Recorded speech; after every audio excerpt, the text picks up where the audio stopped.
Hi! Welcome to this part of my review featuring 5e RPG Academy Adventures. This is the setting where Harry Potter meets Dungeons & Dragons 5th edition. If you haven't seen the other parts of this review, please check out the playlist in the description below.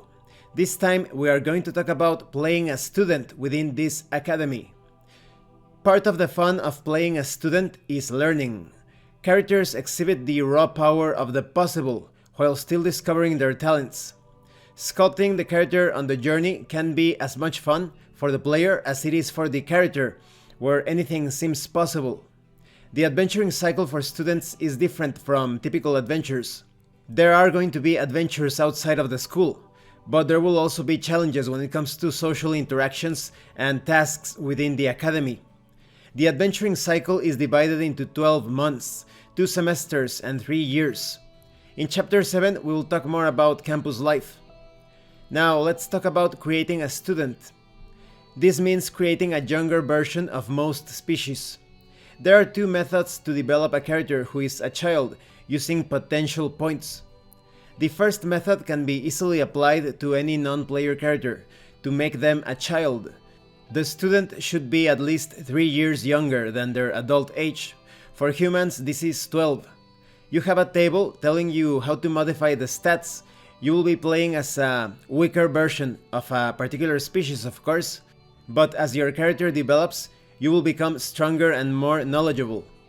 Now, when it comes to player character generation, a character can be generated using potential points. Each character begins with a number of these points and gains additional points at each level, and can spend them on ability scores as indicated by a table. Using this method, 15 is the highest ability score you can achieve before applying species increases. You can't have a score lower than 8.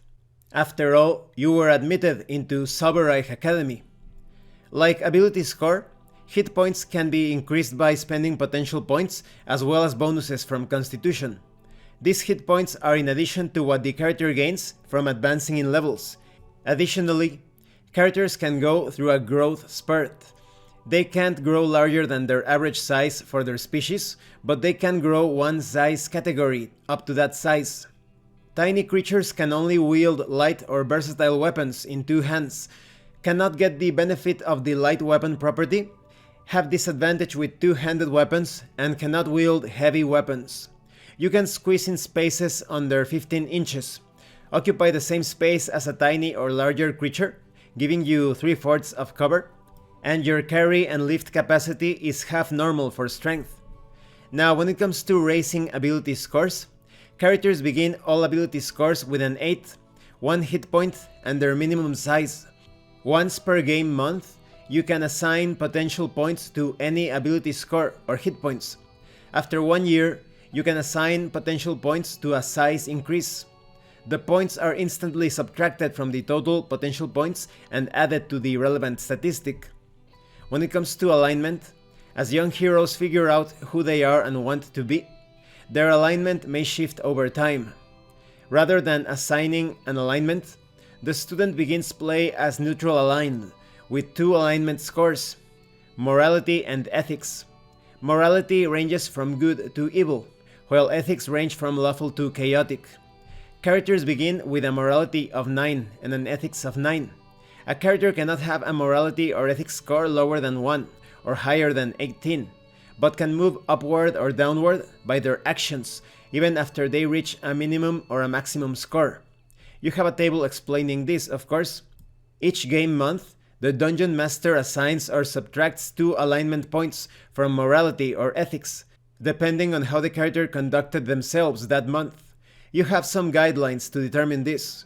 For example, if you defeat a chaotic monster, you could get a +1 to ethics. If you defeat evil monsters, you get a +1 to morality. But if you lose a magic item, you get a -1 to ethics. If you break an oath, you get a -1 to morality. And these are just some examples. Now, when it comes to alignment checks can be used in social situations, much as charisma would, when a character's outlook is the most defining factor in the way a social interaction will play out. You might also call for an alignment check when a character is in a specific situation, for example, negotiating a defeat or surrender, trying to use the proper etiquette in a delicate social situation, or using his or her alignment to influence someone else.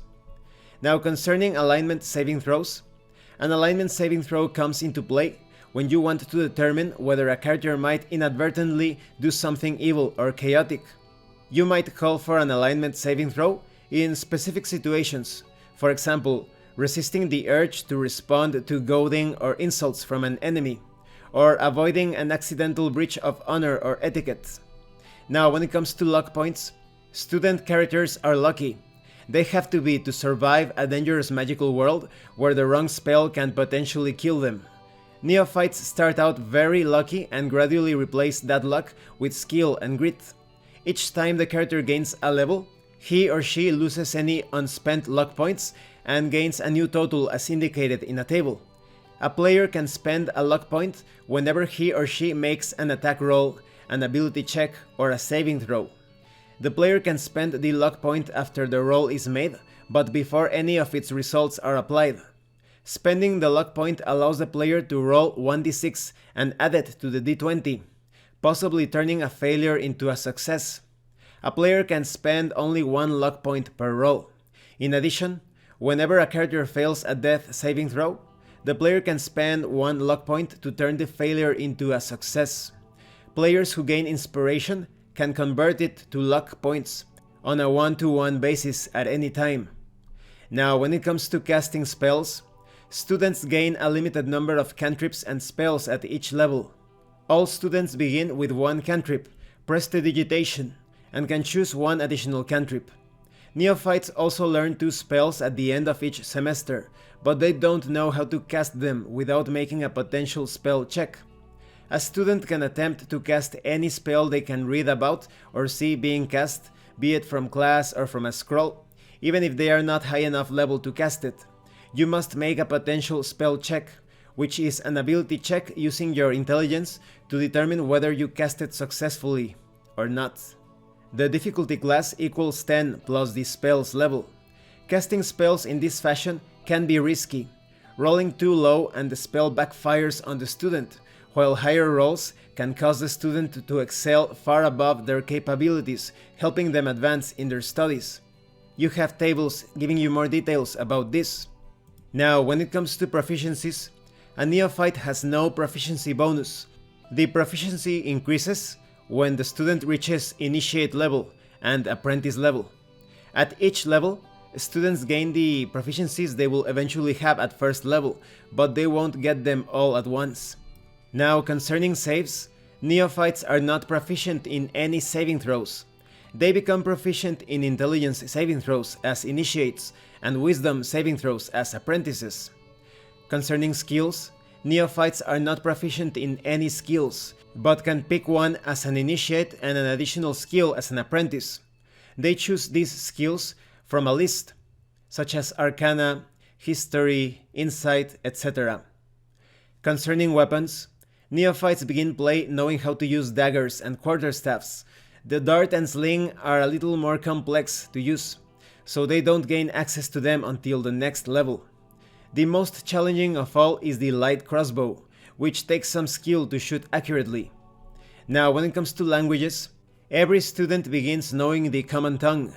At the Dungeon Master's option, a student might be bilingual and begin play knowing 2 languages. Each year, the student may learn one additional language as allowed by their species or background if the student studies it. All study times are halved if the student is surrounded by speakers of the new language, and doubled if no native speakers are present. Students can't learn more languages than their background or species allows. Concerning equipment and money, unlike their rivals in Venefigrex, Silverreich students are funded by the Crown. As a result, they do not begin play with any funds beyond what is allowed by their background.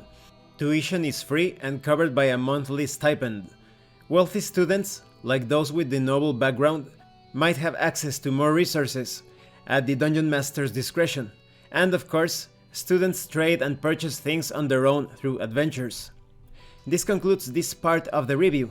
In the next part, we're going to talk about leveling up.